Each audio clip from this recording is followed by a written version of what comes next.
dan akan menghentikan setiap kegiatan yang dilakukan FPI karena FPI tidak lagi mempunyai legal standing baik sebagai ormas maupun sebagai organisasi.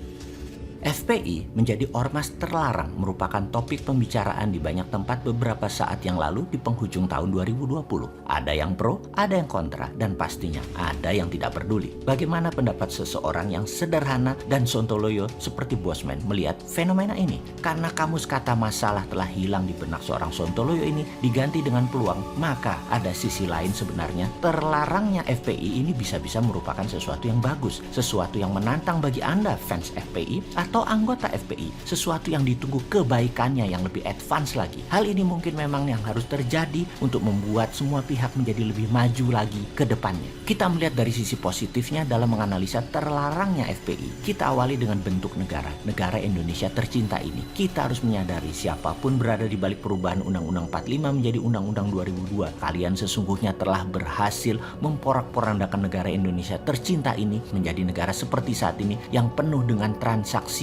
Sungguh, yang sudah terjadi hampir 20 tahun belakangan ini, bernegara selalu tidak pernah stabil, selalu goyang. Karena libido politik berkuasa banyak pihak. Hal ini terjadi karena untuk mendapatkan kekuasaan parlemen menjadi sangat kuat pengaruhnya. Partai politik menjadi pengendali terlalu kuat bernegaranya. Selamat sekali lagi kepada kalian yang melakukan inisiasi perubahan tersebut dan menjalankannya. Sehingga salah satunya hilangnya fungsi musyawarah di sila keempat Pancasila. Juga karena perubahan Undang-Undang 2002 tersebut juga hilangnya pagar pengawal Nusantara yaitu TNI Polri dari parlemen. Sehingga anggota TNI Polri yang sudah tidak bisa memilih suaranya tidak ada juga di parlemen. Ini juga karena Anda yang merubah Undang-Undang 45 jadi Undang-Undang 2002 tersebut. Negara menjadi negara transaksional karena menganut voting right dan popular vote murni. Parlemen dan pemilihan kepala daerah dan kepala negara menjadi tempat transaksi, berdagang, dagang suara, dagang kepentingan. Yang pasti efek ini semua merubah bentuk negara, berubah dari presidensial menjadi parlementer. Oke, mungkin banyak yang tidak setuju dengan pernyataan Bosman ini,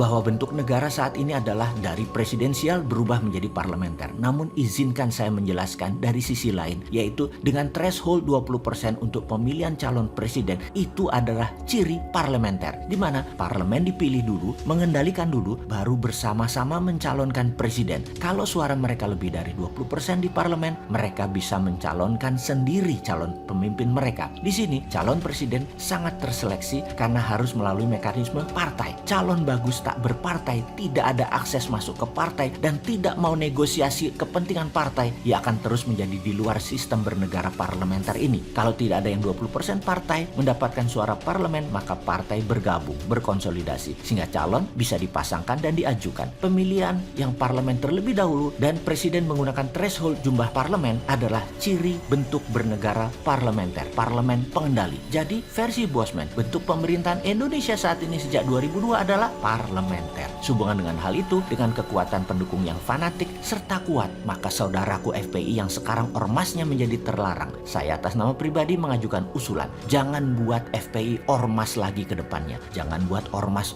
front ini front itu lagi. Ini peluang berikutnya, lompatan Anda para pejuang jadi ke level yang harus berani Anda lakukan. Dirikan partai, rebut suara di parlemen sehingga Anda menjadi terlegitimasi kekuatannya dan amal baktinya. Ubah bentuk perjuangannya menjadi satu level lebih tinggi lagi, jadi partai. Setelah menjadi partai, konsolidasikan kekuatan dengan partai lain, misalnya PBB-nya Pak Yusril, Partai Berkarya, Partai PKS dan lain sebagainya di bawah panji Partai FPI. Jangan-jangan angka 10%, 20% di tangan suara rakyat tersebut. Sebagai pengingat sejarah, di tahun 2004 Partai Demokrat Pak SBY jadi presiden, suara Demokrat hanya sekitar 7%-an. Apa tidak mungkin FPI bermain di tahun 2024 bukan sebagai partai yang kuat saja tetapi masuk ke pemerintahan tertinggi menjadi presiden atau wakil presiden? Semoga usulan sederhana ini bisa dijadikan referensi yang akan menambah kayanya variasi bernegara nanti di tahun 2024. Dan bagi cebongan, informasi seperti ini jangan dibilang Sontoloyo ini kadrun ya. Sontoloyo ini ya Sontoloyo, mazhabnya sendiri. Sontoloyo mah seperti yang kalian katakan, hanya tukang jualan gorengan.